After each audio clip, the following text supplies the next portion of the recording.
Welcome back to another episode of the Effort Over Everything podcast. I'm your host, Jason Khalipa, and on today's episode, Gabe, MDV, and I discuss a subject that I think is really important, which is how to keep your training and your workouts fun. Something that's always going to be on my mind, which is consistency. We want to be doing this for a really long time, and making workouts fun is a great way to keep us doing this for the rest of our lives. So how should you work out? What type of scores should you be keeping, if at all?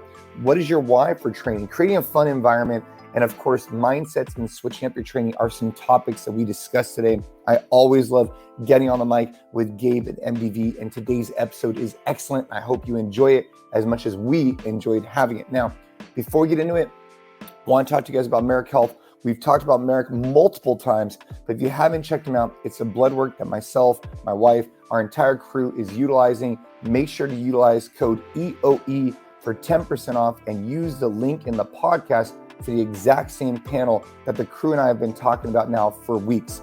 Merrick Health, their service has been top notch.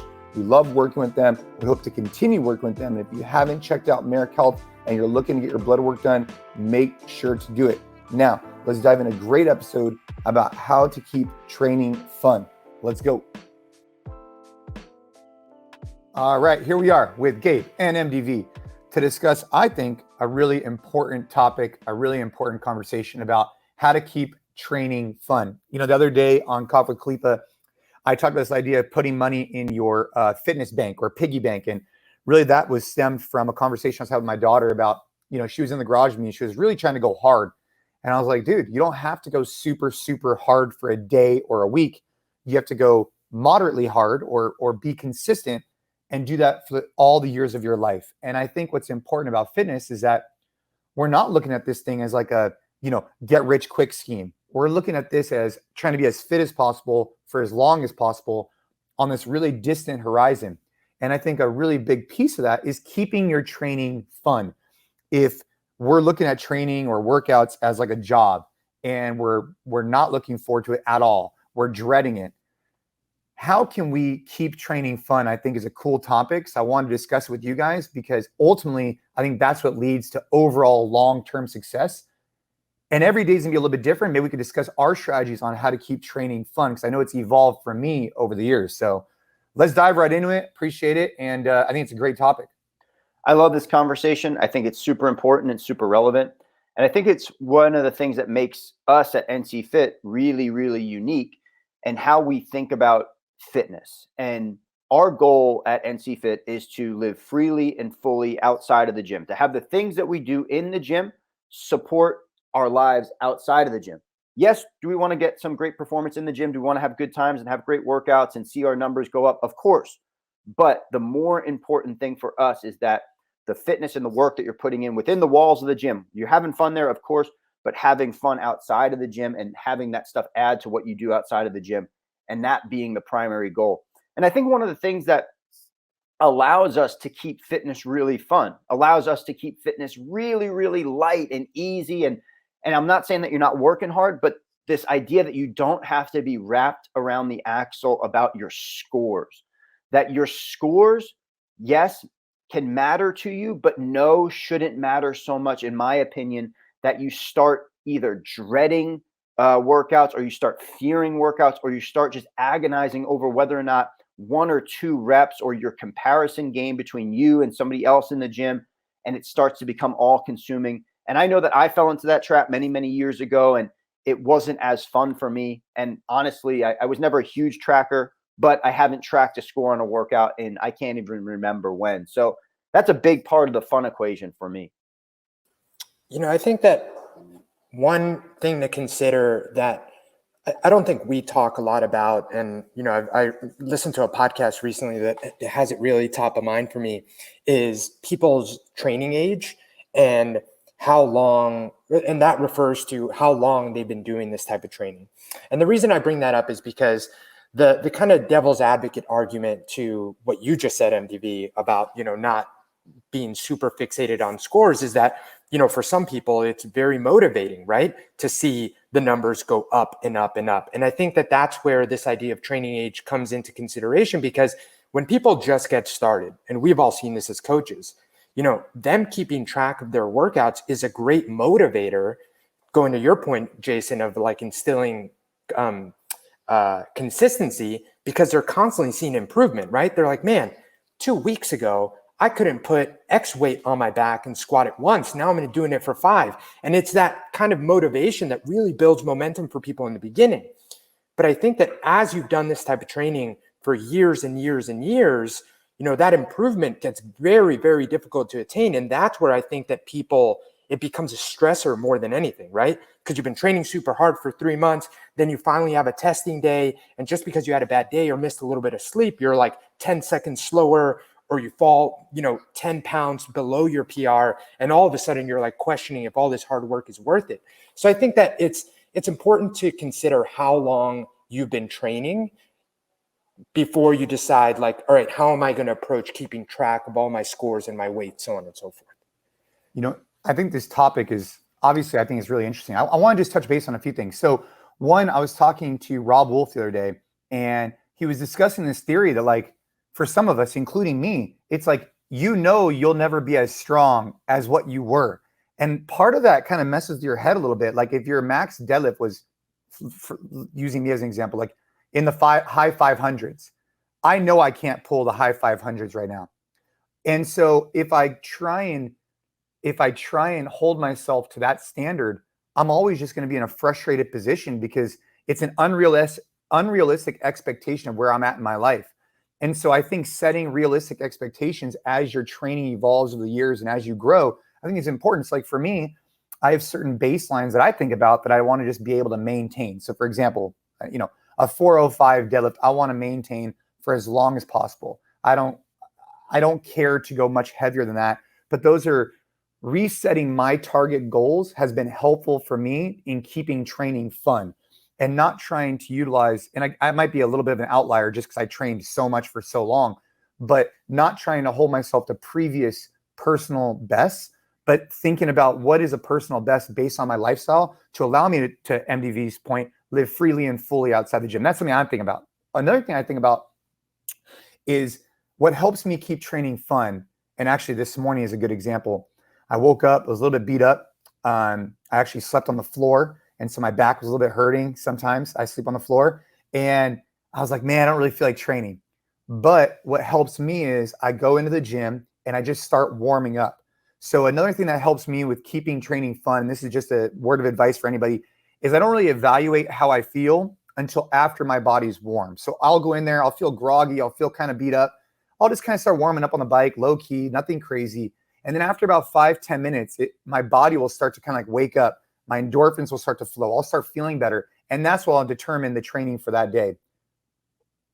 If after a few minutes of warming up, I still feel pretty bad, I'll just kind of switch gears, give myself like this freedom to get in some range of motion, get in maybe some long, slow distance training and get out. And I think that's an important part of training, is that every day can be a little bit different, and recognizing that you got to kind of have these ebbs and flows of your training to keep it fun and be okay with not getting after it like crazy every single day, every day. You know what I mean? I think it's important that I've recognized. Yeah, that's definitely something that I also have found in my own fitness. And I agree with generally. And I differ from Gabe just a little bit in terms of, like, I don't think it's absolutely necessary for nearly anyone to really log or consider any scores at any time. Can you? Yes. Will it give you some information? Yes. I think like a general awareness and kind of maybe like a period of acclimating to a program is very, very important, and getting an understanding of who you are and where you're at currently and what those numbers mean to you, and having an understanding of what's on the bar. Yes.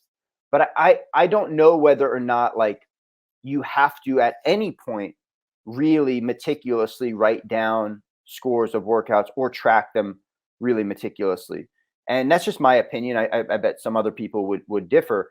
But I think that there's also a little bit of like, maybe like fitness.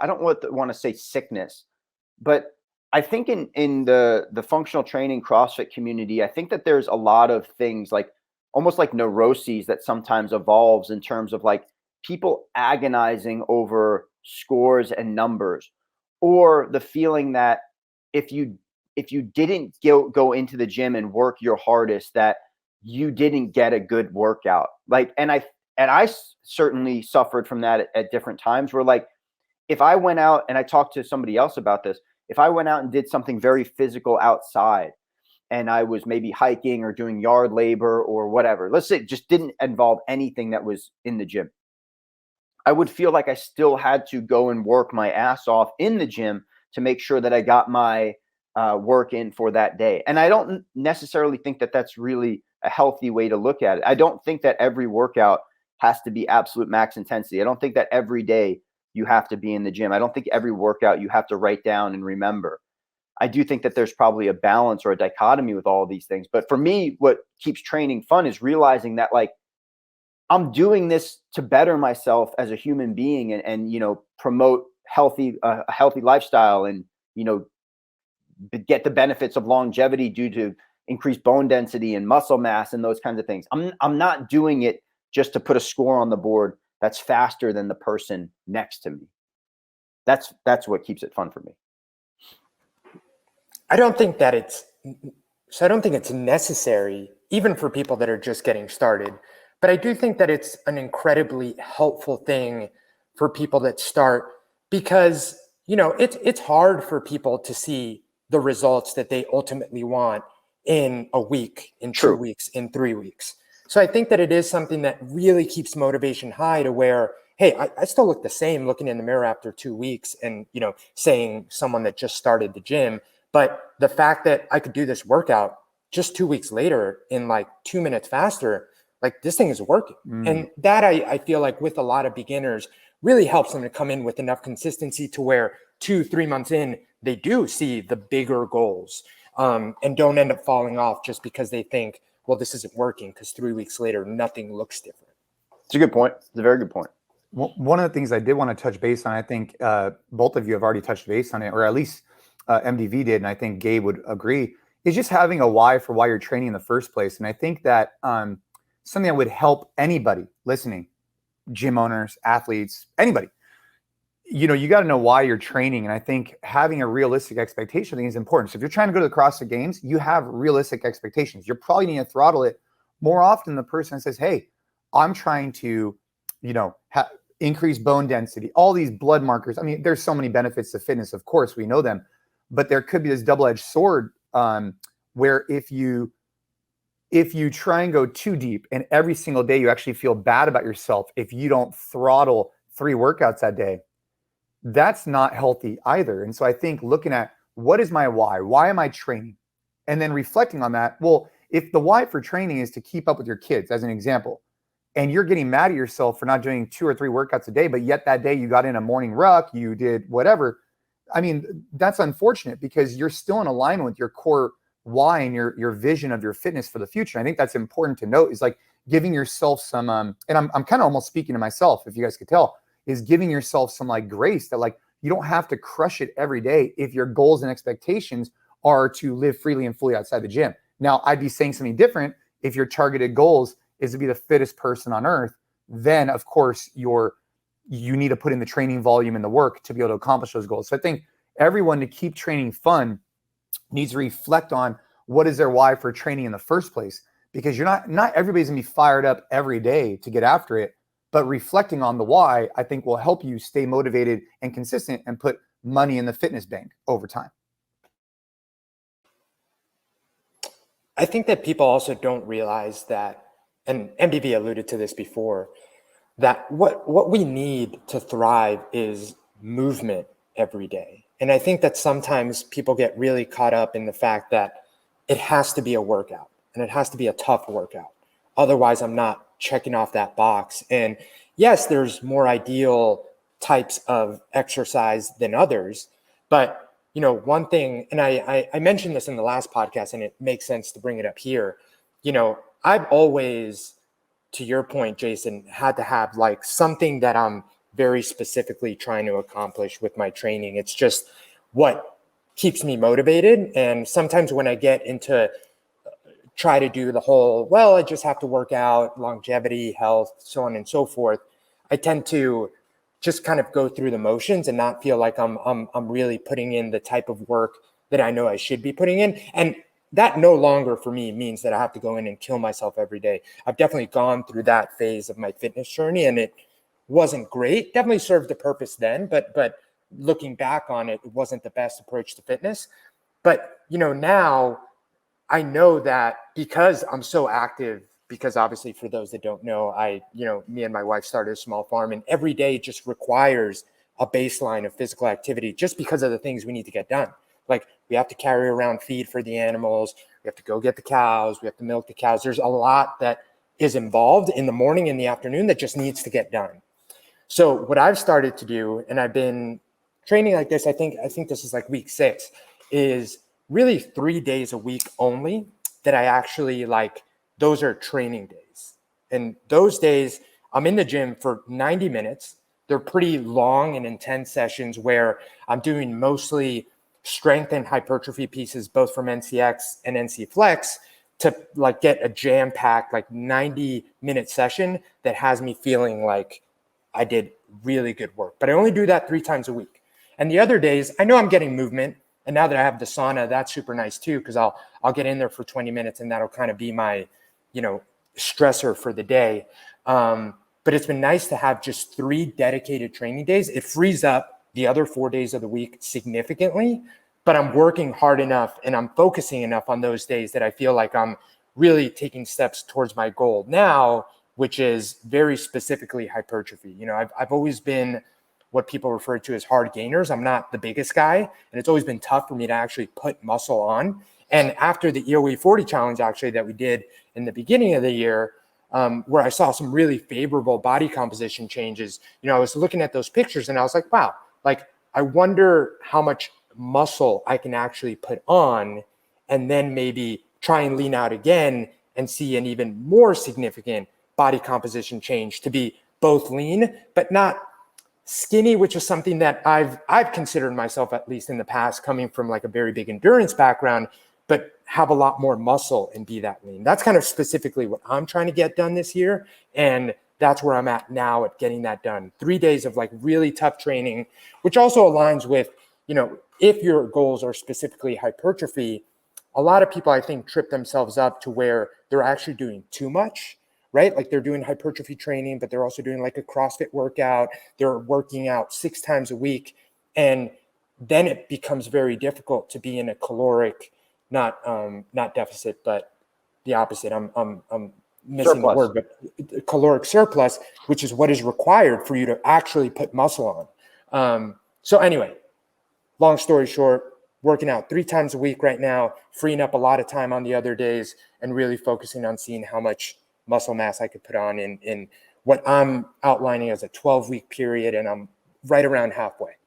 That's very cool. I like that a lot. I think it's really hard. And, I from what Gabe just talked about and from my own personal experience, it's really hard to balance a strength and conditioning program with other things that you might want to do or might participate in. It's hard to strike that balance because I think that there is some of this leftover, like I alluded to before, leftover little neuroses that if you're not training 5 to 6 days a week, that you're not getting the benefits of the program. But I had to learn this lesson a little bit the hard way in terms of training too much in the gym and then also going to jujitsu multiple times per week and training very hard there, and then not feeling fatigued, feeling like I wasn't recovered, feeling like I was too beat up.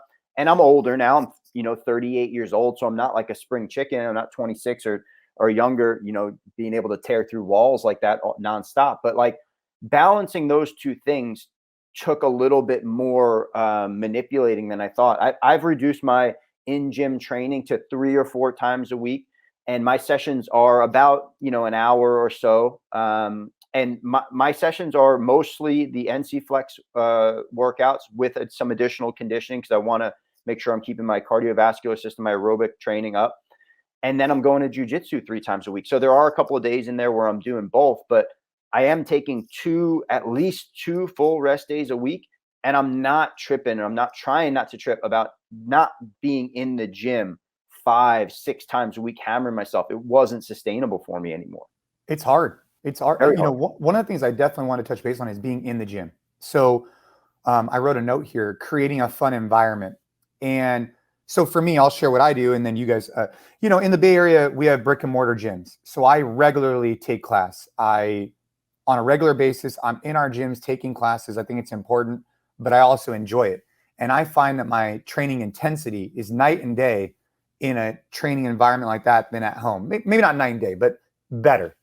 And I could actually have more fun in that environment because when I go into the class, I feel like I'm picking up on other people's energy. And so that's been very helpful for me. So a recommendation for anybody listening who has a why of why they want to train, they want to get after it in the gym, maybe they want to dedicate themselves to 3 days a week.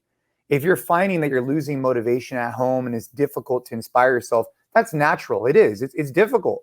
A option, not the only option, a option is to find a local gym, preferably an NCFit, where you could come in and what we could do is foster that for you. You know, at NCFit, it's really important, right? We have professional coaches who are really motivated on making sure you have a great time, getting a great workout and learn something new. But as number one to that is having a great time, because we know that if you're having a great time, you're going to be consistent, and consistency matters, like we're talking about keeping it fun. So that's a long-winded way of saying that if you're finding that your training is becoming stale, maybe you need to switch up the environment that you're doing it in. And a option, at least a few times a week, could be to go find a group of people to go do it with you. Or if you're training in your garage, find other people to come do it with you. It'll hold you accountable. It'll make it more fun. That's a great layer that I'd like to share with all of you on this episode. Hell yeah. I agree 100% with that. I think in terms of keeping training fun, I don't look forward to every single workout that I do. There are some days when I fucking dread going into the gym. Even on a day when I'm really well rested, I might dread going in there. But I think at some level, you have to fall in love with some part of the process. Whether that's you fall in love with the actual, just like getting in there and the discipline of making sure that you go in there and you get your work done, whether you fall in love with the community-based environment or the people who you're going to show up for or the coach that you're going to show up for, or you fall in love with, you know, the long-term result that you're going to get. You just fall in love with just chipping away at this, like, you know, masterpiece that you're trying to put together based on your goals. At some level, you have to really fall in love with the process, because it is difficult. It's really hard. It's hard to put yourself through these types of, hard is relative, because this is not like, you know, you're a Marine deployed to you know, a foreign front or something like that. And, or you're not like a mother who's expecting to give birth. Like, let's be real. Fitness is hard because we're putting ourselves through physical exertion, and mentally it's tough, but it's not the toughest thing out there. I just want to make sure that that's clear. But in terms of like, you know, getting the gumption to go in there, you do have to sometimes push through some demons, or, you know, that little bird in your head or that person in your head saying that, like, hey, you know what might be really nice right now? Sitting down on the couch and, you know, enjoying just some quiet time while you munch on some Dominoes. Like, everybody deals with that stuff, and you gotta learn how to break through that. Every once in a while, yes, you should feed into that and say, you know what, I'm not feeling it today. I have to check myself a little bit. I needed a little additional rest. But a lot of times you have to kind of break through some of the stuff that's holding you back in order to go and get your workout in.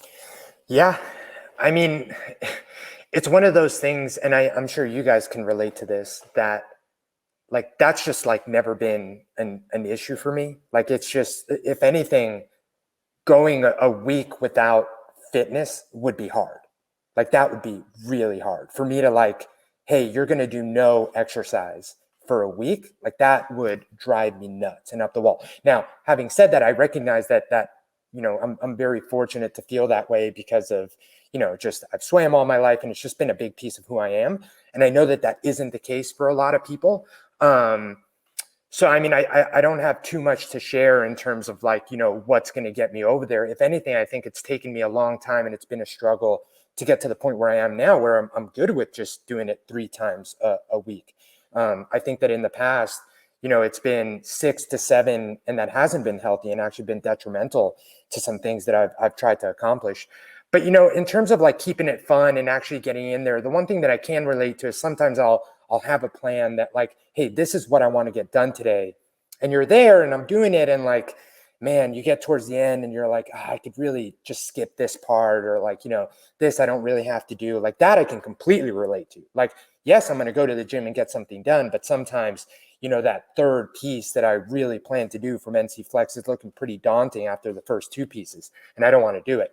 And that's where, I completely agree with you, MDV. I think you just have to like, figure out why it is that you're there and dig deep a little bit. And you're not always going to be motivated. There's going to be some days where you're just dragging, and you got to kind of really dig deep and find a little bit of discipline to get done. And that's where, honestly, it's been a little helpful for me in that respect to commit to just 3 training days, because I know that, hey, I'm not going to be back here tomorrow. Like, this is the day I dedicated to this. Like, I can no longer, or I feel like I can no longer afford the luxury of like, skipping a piece here, skipping a piece there, which I admittedly was doing a lot more when I felt like I just had to go to the gym every day. I wanted to just touch base on a couple of things. I love this conversation. I think that two notes that I just want to make is diversity in your training. We could discuss that. And then also reminding yourself of how you feel when you're done. I think that's important. I look at my wife, my children, and I think about, the rewards that they feel when they've accomplished something in the gym, or even myself, right? When I get into the gym and I feel like maybe I was a little groggy, whatever, but I went in there and got it done. One of the things that helps me keep training fun is reminding myself of what it feels like when I'm done. In particular, the cold plunge is a great example of that. I don't think there's anybody who loves getting into the cold plunge. Maybe there is, maybe it's Gabe, but I do remind myself of, how do I feel when I get out of it? I feel so good. I feel euphoric. That is the motivation to kind of get in there and go and get it done and put in that hard work. It's kind of like, yard work at the house, which I'm not saying I do a lot of compared to Gabe and whatever. But if you have like a task at home and you've been dreading doing it and then you do it, you feel so good after. Like, damn, man, I think it was bothering me, but I got it done. So that's something I remind myself of on a regular basis, is that feeling of euphoria and momentum after you accomplish your training goals for that day. And speaking of training goals, I think that, this morning I did split squats and some other things. And normally those aren't like a huge kind of staple of my training, but I've been trying to diversify based on a lot of motivation that MDV is putting out with NC Flex. I also think that we've been having some really phenomenal programming through NCX that is different than your normal traditional like strength conditioning, just some additional variety, which I like also because it carries over into jiu-jitsu, which is another another switch up to my training. So what I wanted to highlight was a way that I keep my training fun is that instead of focusing on thrusters and pull-ups all the time, I've evolved to switching up to different movements, which keep it fun, right? Whether that's a high box jump or jiu-jitsu or cycling or outdoor activities. Those are type of things that if I look at my training day, I say, okay, in 7 days, I'm a little bit different than the guys here. I typically train, I particularly do something every single day. On Sundays, I normally go for a long ruck. So that would be that. I typically do jiu-jitsu and strength conditioning pretty much every day. I probably need to tone that back a little bit because sometimes my body does feel beat up, to MDV's point. But as I look at my training week, I say, okay, I'm going to be doing this, but I try and switch it up, right? So I'm not just doing thrusters and pull-ups or your traditional strength conditioning on a regular basis. The jiu-jitsu gives me a lot of mental, I get mental gains from that. And also looking at more bodybuilding components where I'm connecting my brain with the body and saying, hey, what muscle group am I trying to engage here? Instead of trying to do more work in less time, I'm trying to be more focused on aesthetics. And I think that diversity, that switching it up has been helpful for me to stay motivated and get in there every single day because it's something different. Yeah, I love talk. Oh, sorry, Gabe. I love talking about this where we're able to open up the conversation about different mindsets for training, different training modalities. And I think that there's an awesome diversity of programs that we offer at NCFit that, really probably don't exist too many other places in the space that we play in. We have an awesome GPP program, which is general physical preparedness. So if you really wanted to test yourself against this humongous amount of variables, you could do that with NC Metcon. NCX is a fantastic opportunity for you to get really good at the core strength and conditioning modalities that we believe are like super primary, that most people need to experience most of the time to develop a really strong base of fitness. And then we have NC Flex, which is a more aesthetic based program, but that mind muscle connection that Jason talked about, I think that it's something that gets missed in the functional training / CrossFit conversation a lot, is this idea that you're connecting your brain to the actual muscle systems or the particular muscle groups that are moving the objects. That sometimes takes a back seat to the intensity, the speed of the movements that you're doing, right? And, I'll never bounce a barbell on a deadlift ever again in my life. Like, it makes no fucking sense to me thinking about, how much momentum you're throwing into the bar. Jason will. Hell yeah, I will. I know Jason will. But this is one of the things that, like, I kind of look at, even like, it's intensity taken too far, to the point in which, we're trying to cheat the movement to accomplish the work, right? Like, if the goal of this workout is to do these deadlifts and you want to do them fast, but you still want to get the impact of the workout on your body, like, wouldn't you want to still move the entire load, the entire range of motion, without having the momentum of the slam into the ground involved? Anyway, that's a whole nother discussion. I did want to make we'll do a podcast on slamming at soon, but go ahead. Sorry. I do want to make one quick point about, like, what Jason was talking about earlier with, his wife, his kids, and himself. And I think that this applies to both Gabe and I as well. Is like, this is fitness and getting your workouts in is like low level adversity. It's like micro adversity every day. And it doesn't have to be every day, but every time you step into the gym, you're kind of combating whether or not it's the idea that I don't want to be here right now. If that's the thing that you have to combat and you have to get over that to be in the gym, get your workout in, that's a little micro adversity thing that you can check off your list. Maybe it's pushing yourself a little bit harder in your workout. That's a little micro adversity there. Maybe it's, being consistent over the long term. That's micro adversity there. And you're developing this more resilient character and being able to face harder shit. Because let's be honest, like, the workout that you don't want to do, or the place that you don't want to push yourself, or the last set or the last reps that you kind of conveniently forget to do, like, those things will make you a little bit more resilient to handle the really, really hard shit that comes at you in life. I'm not saying that it will prepare you for everything that happens and every emotional, like, really hard situation that you might be in physically, emotionally, socially, but it definitely makes you a little bit more well prepared for that. I love that you brought up the mind-body connection, because this is something that I quickly talked to Jason about the episode that you weren't on, MDV. We missed you, by the way, MDV. We missed you. I missed you guys too.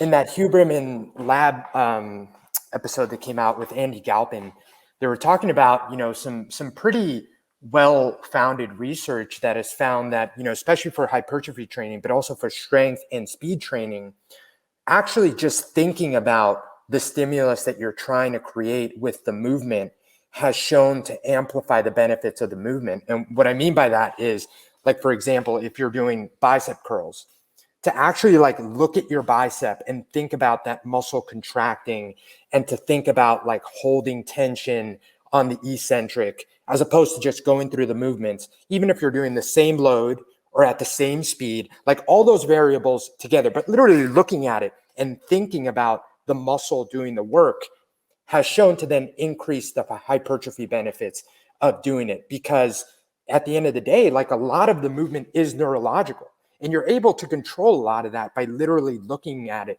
and focusing on it. And I think that was really interesting, especially in light of what you were just talking about now, because, for a long time, training for me was just get the work done fast. And your intensity is kind of dictated by not only how fast you do it, but the weight that you're using.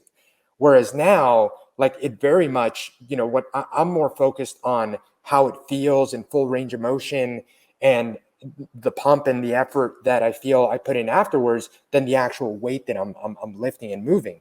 And all research tends to show that the former is much more important when you're trying to actually make muscles grow than the latter.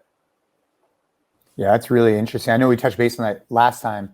I feel a shift in my training for sure, but I still love going to the gym, getting after it. I'll bounce the deadlift every, here and there. Ghost ride the bike. I'll ghost ride the bike. Dude, all I'm trying to do is accumulate calories on the bike and calories on burpees, and it's all good at the same time. But I really, anyways, I like those points that we're discussing right there. Gabe, you got the sauna hooked up, by the way, huh? You finally All got it all hooked set up, up, man. All hooked up. It's amazing. Dude, I love it. so now that you have the hot and cold, I'm just out of curiosity, like, how long are you in the sauna now? Are you in there 20 minutes? Yeah, so I'll do this weekend. I did a long session where I did 15 minutes in the sauna, 3 minutes in the cold, 20 minutes in the sauna, 3 minutes in the cold, 20 minutes in the sauna, and then 3 minutes in the cold. So it was like over an hour, and I was just going back and forth, hydrating throughout.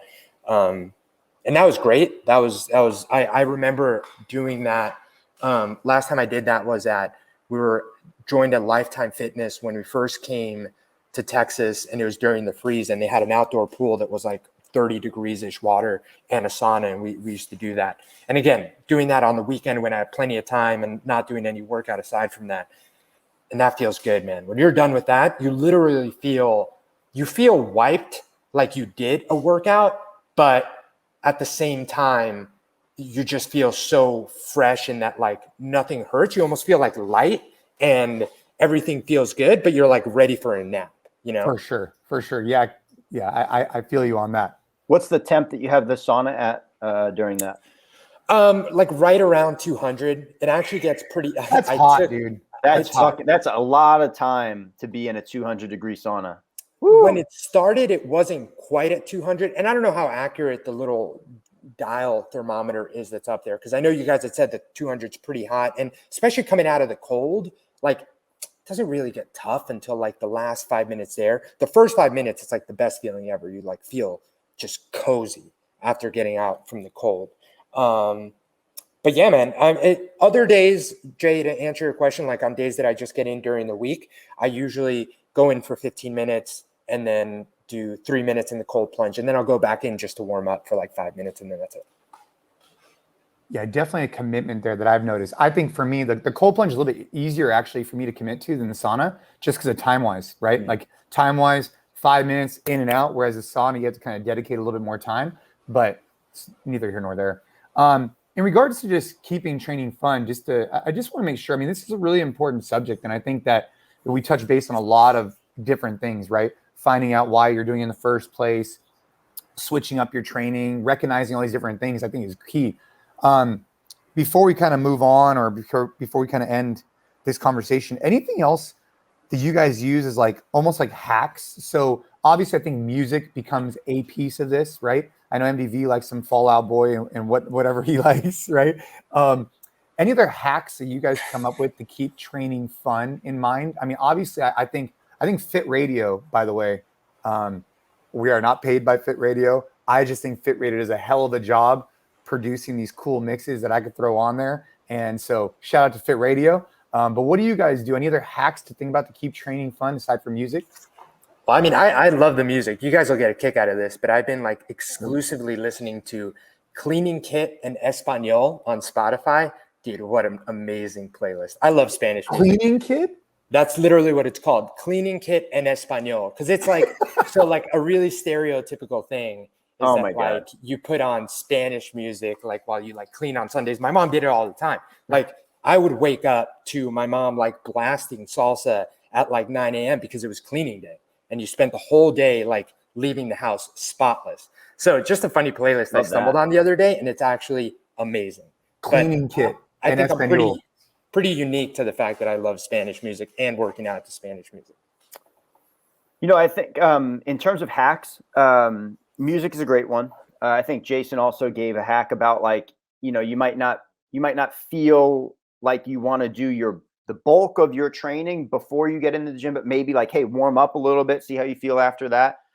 You know, there's going to be stuff I think in your training protocol that everybody really, really likes, and some stuff that they don't really like. But if you don't like your training protocol overall, if you're not enjoying the stuff that you're doing on a daily basis, and this is like not just a couple of days that are a little bit funky, and you're like, oh, those really like were weakness movements for me or things that I don't really enjoy, I'll just make a note. Maybe next time that comes up, I'll sub that out. But if you're finding that every single day, you're like, oh, I don't like this. Oh, I don't like this. Oh, I don't like this. Oh, I don't like this. Maybe you should look at the training program that you're doing and figure out a training program that works better for you, that you do somewhat enjoy a little bit more. I think that that's really important as well. The other thing is, like, I do think that we have to develop a little bit of discipline in terms of like learning to enjoy fitness, and getting past this idea that fitness is a punishment, or that like fitness is something that like you have to quote unquote do. I think you have to do it because of the long-term health benefits. I get that. But like, we also get to do this stuff. Like, if you're lucky enough that you have time to go into the gym and work out, in a lot of ways, you're pretty darn lucky. I know that I'm very fortunate for that. And sometimes you have to develop a taste for this stuff, similar to how you might have to develop a taste for like coffee.